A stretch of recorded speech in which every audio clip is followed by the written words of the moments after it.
Hey guys, how's it going? Just want to jump on here real quick and give you guys a little road tip, I guess if you call it. Found this little hole in the wall spot up in Vermont.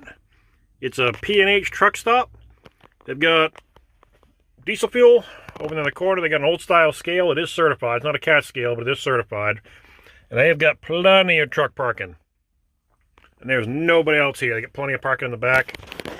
But yeah, neat little place. They got fuel, they got plenty of truck parking, and they got a cool little diner inside. They do a ton of baked goods. They got whoopie pies, they got all kinds of brownies, all different types of pastries, and like 3 coolers worth of different types of pie and a nice little diner. So if you're ever in Vermont on I-91, it's exit 17. You might want to check it out.